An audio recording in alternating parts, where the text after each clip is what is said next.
Hello दोस्तों, आप सभी का बहुत बहुत स्वागत है इस लॉजिक बिल्डिंग के सीरीज में। तो आज हम लोग देख रहे हैं लॉजिक बिल्डिंग का डे 26। तो चलिए हम लोग देखते हैं आज का प्रॉब्लम क्या होने वाला है। तो हमारे पास आज का प्रॉब्लम है, write a program to print first N even natural numbers. Got it. तो यहाँ पे जो हमको प्रॉब्लम सॉल्व करना है वो प्रॉब्लम है कि हमको फर्स्ट एन इवन नंबर को प्रिंट करना जो कि नेचुरल होना चाहिए। ऐसे तो इवन नंबर स्टार्ट होता है जीरो से, क्या? ऐसे तो इवन नंबर स्टार्ट होता है जीरो से, लेकिन यहाँ पे नेचुरल नंबर बोला गया है। तो इसका मतलब ये हुआ कि पहला जो इवन नंबर होने वाला है वो जीरो नहीं होगा, तो कौन होने वाला है? टू होने वाला है। क्यों? क्योंकि इवन नंबर के अंदर जो स्टार्टिंग होता है नंबर वो वन से होता है। ओके, तो वन तो इवन है नहीं, वो तो ऑड है। तो इवन टू है तो टू से स्टार्ट होगा, और n का वैल्यू जो भी होगा उतना तक इसको प्रिंट करके देना है। Got it. तो इसका बहुत सारा हम लोग लॉजिक बना सकते हैं। जैसे कि हम लोग ले लेते हैं एक n, बोले क्या कि n इक्वल टू, और इसका साइज मान लीजिए 5 ले लिए, तो हमको 5 इवन नंबर प्रिंट करना है। चलिए ठीक है, लेकिन 5 इवन नंबर वो कौन कौन सा हो सकता है, देखते हैं। अब हो सकता है में क्या हो सकता है कि यहाँ पे नेचुरल बोल रहा है और फर्स्ट इन नेचुरल बोल रहा है, यानी कि फर्स्ट नेचुरल नंबर बोल रहा। तो स्टार्टिंग तो जीरो से होगा नहीं, तो स्टार्टिंग होगा टू से। तो ये एक हो गया, फोर भी है और सिक्स भी है और एट भी है, और कुछ है क्या? आई थिंक हाँ, टेन भी है। तो हम लोग टेन भी ले लिए। Got it. अब देख रहे हैं, इसको काउंट कर रहे हैं, तो टोटल कितना नंबर हुआ? One two three four five, यानी कि हम लोग फाइव इवन नंबर ले लिए जो कि नेचुरल भी है और फर्स्ट इवन नंबर भी है। चलिए ठीक है, अब ये ले लिए, तो ये तो एक प्रॉब्लम बना कि n का वैल्यू 5 है तो ये प्रिंट कर दे। अब n का वैल्यू कुछ भी हो सकता है, n का वैल्यू 100 हो सकता है, तो हमको 100 इवन नंबर को प्रिंट करने पड़ जाएंगे। यस। तो इसके लिए हमको कोई ना कोई लॉजिक बनाना पड़ेगा जिसके मदद से हम लोग एक लाइन कोड लिख के ऐसा जनरलाइज कोड बना दे जिससे कहा कि हर एक n के वैल्यू के लिए चलने के लिए केपेबल होना चाहिए। चलिए ठीक है, तो हम लोग इवन नंबर चेक कैसे करते हैं? तो हम लोग इवन नंबर चेक करते हैं क्या, कि जैसे कि ये मेरा n है, तो n को मॉड्यूलर कर दीजिए। क्या कर दीजिए? टू से मॉड्यूलर कर दीजिए, और इसका रिमाइंडर जीरो आ रहा, दैट इज इवन नंबर। चलिए ठीक है, ये कंडीशन लगा के तो हम लोग ये चेक कर सकते हैं कि वो इवन नंबर है। लेकिन आप ये बताइए कि जैसे ही हम लोग को फर्स्ट एन इवन नंबर बोलना है, तो एन का वैल्यू 5 है, तो मान लीजिए कि हम वन से स्टार्ट किया, एक वेरिएबल ले लिए एक्स, इसको वन से स्टार्ट किया और बोले क्या कि X less than equal to N तक चले, यानी कि 5 तक चले। कहाँ तक? 5 तक चले। तो वन से लेके 5 के बीच में टोटल इवन नंबर कितना है? तो टोटल इवन नंबर यहाँ पे तो होने वाला है टू, तो हमको तो प्रिंट करना 5, तो ये तो होगा नहीं, यहाँ पे रॉन्ग हो गया। तो इसको राइट करने के लिए हम लोग क्या कर सकते हैं? यहाँ पे मल्टीप्लाई कर दो टू का। चलिए ठीक है, टू का मल्टीप्लाई कर दी तो 10 हो गया। ठीक है, इनका वैल्यू 10 है। अब x जो है वो वन से स्टार्ट होगा और 10 तक चलेगा, और सब में खोजेगा कि कौन सा इवन नंबर है। जो इवन नंबर है उसको क्या करेगा? प्रिंट कर देगा। हम लोग प्रिंट करा देंगे, उसके लिए भी कुछ कोड लिखेंगे जो कि प्रिंट कर देगा। अभी तो हम लोग कोड कर नहीं रहे, बस लॉजिक सोच रहे हैं कि हम लोग क्या क्या स्टेप कर सकते हैं। Got it. तो पहले हम लोग क्या सोचे कि 5 तक है, तो करेंगे ऐसे, तो नहीं होगा। क्यों नहीं होगा? क्योंकि n का वैल्यू 5 है, तो जीरो वन से लेके 5 के बीच में जो इवन नंबर होने वाला है वो ओनली 2 होने वाला। हमको और 3 को ऐड करना, तो इसके लिए हमको 10 तक चला रहे हैं, तो 10 को इंक्लूड करने के बाद हमको 5 इवन नंबर मिल गया। चलिए ठीक है, लेकिन यहाँ पे एक प्रॉब्लम है ना, हम लोग काम कर रहे हैं 5 डेटा के लिए और लूप को चला रहे हैं 5 मल्टीप्लाई 2, यानी के लिए मान लीजिए कि n का वैल्यू 10 होगा तो 20 हो जाएगा। यानी कि हमको काम करना 10 डेटा के लिए, तो उसके लिए लूप को 20 दफा चला रहे, 10 दफा इस तरह। क्यों ऐसा कर रहे हैं भैया? इससे तो मेरा प्रॉब्लम थोड़ा ज्यादा टफ हो जाएगा। यानी इसका मतलब ये हुआ कि इसमें टाइम जो है वो कम तो लगेगा नहीं। अब जो काम नहीं करना है वो भी काम करवा रहे हैं, तो वो तो टाइम एक्स्ट्रा लेगा ही ना। तो इससे तो हमारा प्रोग्राम एफिशिएंट बना नहीं। तो इसको रिड्यूस करने के लिए हम लोग क्या कर सकते हैं? एक तो ये सेम रहेगा, चलिए n को मल्टीप्लाई कर दीजिए कहां तक, n मल्टीप्लाई 2 कर दिए, और n को चला x को स्टार्ट कीजिए। अब x को जो स्टार्ट करेंगे ना, ये दूसरा लॉजिक को हम लोग डिस्कस कर रहे हैं, ठीक। तो दूसरा लॉजिक में हम लोग n को x को जो स्टार्ट करने वाले हैं वो 2 से स्टार्ट करने वाले, गॉट इट। और बोलेंगे क्या कि इसमें जो प्लस प्लस होने वाला है, हम लोग प्लस प्लस नहीं करके बोलेंगे प्लस असाइन कर दीजिए 2 का, यानी कि कंपाउंड असाइनमेंट ऑपरेटर लगा दीजिए। अब बोलेगा क्या कि हम लोग 2 से स्टार्ट किए, तो 2 के बाद क्या आएगा, 4 आएगा, 6 आएगा, 8 आएगा। तो ये ओनली अब क्या लेगा, ओनली फॉर ओनली क्या लेने वाला है, इवन नंबर लेने वाला। इससे क्या होगा कि n का वैल्यू 10 है तो ये 10 टाइम ही चलेगा। क्यों, क्योंकि ये ऑड नंबर को स्कीप कर रहा है, गॉट इट। ऑड नंबर के लिए नहीं चल रहा, बीच में एक एक नंबर का गैप छोड़ते जा रहा, तो ये यहां तक तो थोड़ा सा ठीक है, गॉट इट। अब हम लोग चाहते हैं क्या कि ये तो दो लॉजिक हम लोग का हो गया है। अब हम लोग चाहते हैं कि कोई और तीसरा लॉजिक को डिस्कस करे, तो कैसे कर सकते हैं, और क्या हो सकता है कि तीसरा लॉजिक। तो लॉजिक हम लोग बात करें तो एक प्रॉब्लम का बहुत सारा लॉजिक हो सकता है।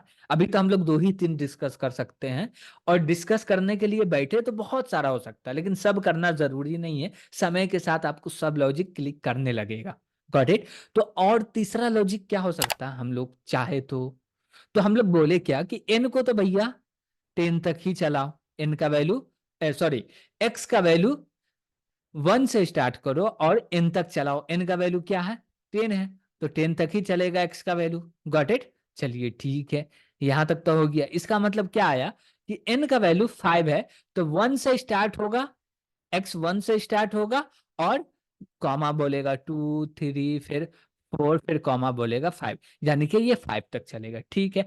अब इसमें हम लोग करेंगे क्या, एक लॉजिक लगाएंगे इसको प्रिंट करते वक्त। क्या लॉजिक हो सकता है, आप किसी भी नंबर को, कोई सा भी नंबर आप ले लीजिए बिंदास, और उस नंबर में 2 से मल्टीप्लाई कर दीजिए, और उसके बाद देखिएगा उस नंबर का जो रिजल्ट होगा ना, डेट इज इवन नंबर। क्या, आप कोई भी नंबर ले लीजिए, जो नंबर आपको लेना है ले लीजिए, ओके। हम इंटीजर नंबर का भी बात कर रहे हैं, गॉट इट। यहाँ पे कोई और दूसरा नंबर नहीं लेना, फ्लोट व्लोट अभी नहीं लेना। अभी हम लोग इंटीजर पे बात कर रहे हैं, तो इंटीजर पे ही चर्चा करें। तो आप कोई भी इंटीजर नंबर ले लीजिए, गॉट इट। उसमें 2 से मल्टीप्लाई कर दीजिए, और जो रिजल्ट आएगा that is even number, okay. तो हम लोग एक्स को स्टार्ट किए 1 से, अब 1 चलेगा, 2 चलेगा, 3 4 5। अब 1 में मल्टीप्लाई कर दिए 2 का, तो यहाँ 2 आ गया, 2 में कर दिए 4 आ गया, 3 में कर दिए 6, 4 में कर दिए 8, 5 में कर दिए तो 10 आ गया, गॉट इट। तो ये टोटल 5 क्या हो गया, ये टोटल 5 इवन नंबर आ गया। और यहाँ पे हम लोग को ये भी चेक करने का दरकार नहीं है कि ये इवन है या नहीं है। क्यों, क्योंकि हम लोग जानते हैं किसी भी नंबर में 2 से मल्टीप्लाई कर रहे हैं तो जो गिवन नंबर है that is even number, okay. तो अब हम लोग चलते हैं आईडी पे। तो हम लोग आईडी पे आ चुके हैं, यहाँ पे हम लोग को कोड करना है कि n इवन नंबर को कैसे प्रिंट कर सके, गॉट इट। उसके लिए सबसे पहले तो हम लोग हेडर फाइल को ले लिए और उसको इंक्लूड करवा लिए। उसके बाद बोलेंगे क्या, एक फंक्शन बनाओ जिसका नाम रखेंगे मेन, ओके। इसके अंदर हम लोग को कोड करना है। तो सबसे पहले हम लोग बोले क्या, एक वेरिएबल ले लो n नाम का, और इस n नाम का जो वेरिएबल है ये काम क्या करने वाला है, ये काम ये करने वाला कि यूजर से एक नंबर लेके इस n वेरिएबल में रखना है हम लोग को, गॉट इट। तो इसका काम क्या होगा, यूजर से जो हम लोग डेटा ले रहे हैं उसको स्टोर करके रखना। तो हम लोग लिखे क्या, इंटर अ नंबर, यूजर के लिए एक मैसेज दे दिए कि यूजर को समझ में आएगा कि हाँ भैया हमको यहाँ पे नंबर एंटर करना है। चलिए ठीक है, स्कैनफ के मदद से ये नंबर को ले लेते हैं। तो लिखे %d comma address of n। चलिए ठीक है, यहां तक हो गया। अब बात आता है कि हम लोग n इवन नंबर को प्रिंट करने का क्या लॉजिक डिस्कस करके आए, उसको कैसे लिखे। तो सबसे पहले तो एक लूप लगाना है। लूप में क्या करना है यहाँ पे वो समझिए। क्या करना है लूप में, कि हम लोग बोले क्या कि ये मेरा एक वेरिएबल है x नाम का, और इसको स्टार्ट कर दीजिए 1 से, और इस x वेरिएबल को वहां तक चलाइए जहां तक n का वैल्यू है। तो हम लोग बोले x less than equal to n कर दिए, गॉट इट। n का वैल्यू 5 है तो 5 तक चलेगा, n का वैल्यू 10 है तो 10 तक चलेगा, n का वैल्यू 100 है तो 100 तक चलेगा, ओके। और उसके बाद बोले x को प्लस प्लस कर दीजिए, गॉट इट। इतना हो गया तो इसके अंदर आएंगे, बोलेंगे क्या कि अब प्रिंट कर दीजिए। क्या कर दीजिए, प्रिंट कर दीजिए। क्या प्रिंट करना है? तो बोलेंगे %d और थोड़ा स्पेस देके अब बोलेंगे क्या, ये जो x है इसमें 2 का मल्टीप्लाई कर दीजिए। क्या कर दीजिए? 2 का मल्टीप्लाई, और जो रिजल्ट आ रहा है उसको प्रिंट कर दीजिए। और हम लोग इस चीज पे डिस्कस कर चुके हैं कि किसी भी नंबर पे, यानी कि इंटीजर नंबर पे 2 का मल्टीप्लीकेशन करते हैं, जो गिवन नंबर मिलने वाला है दैट इज इवन नंबर होने वाला। Got it? तो जो नंबर हमको मिलेगा वो क्या होगा? इवन नंबर होगा। और यहाँ पे हम लोग थोड़ा सा ड्राई रन करें और समझे तो क्या हो रहा है। तो यहाँ पे देखिए, सबसे पहले तो ये हेडर फाइल हम लोग लिखे हैं। ये हेडर फाइल इसलिए लिखे हैं कि ये हेडर फाइल बता रही है कि इस प्रोग्राम के अंदर प्रिंटफ स्कैनफ को यूज कर रहा। Got it? यानी कि इनपुट आउटपुट को। ठीक है, उसके बाद हम लोग लिखे क्या? इंट मेन लिखे। इंट मेन क्या बोल रहा है कि मेन एक फंक्शन है जिसका रिटर्न टाइप इंट है और इसमें कोई भी आर्गुमेंट नहीं आ रहा। और मेन फंक्शन जो है इसको कॉल करता है ऑपरेटिंग सिस्टम, तो हम लोग को जरूरत नहीं कॉल करने का। ठीक है, अब सबसे पहले लिखिए पहला लाइन फंक्शन के अंदर इंट एन। एन बोले क्या? यहाँ पे हम लोग डिक्लेयर कर दिए, तो इसको बोल सकते हैं that is declare statement. Got it? तो इसको बोल सकते हैं डिक्लेयरमेंट स्टेटमेंट।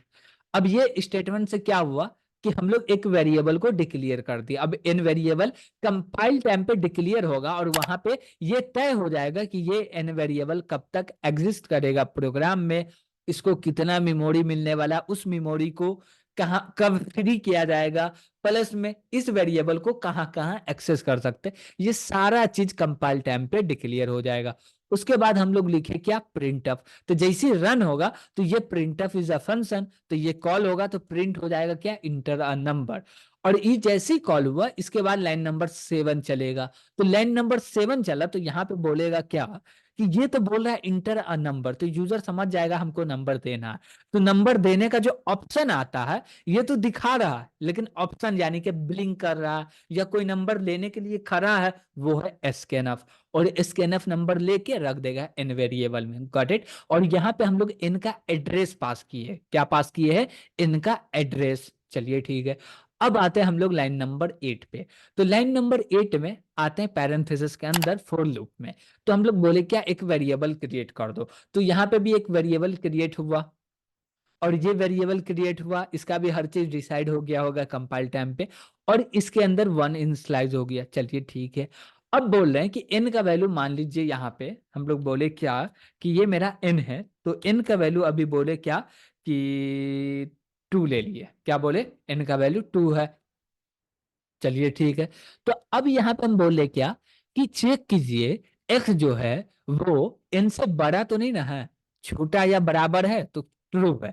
तो हम बोले क्या कि जैसे ये वाला जो चेक करने के लिए बोले तो कंपाइलर क्या बोलते हैं, प्री प्रोसेसर चेक करेगा, या कौन चेक कर सकता है इसको?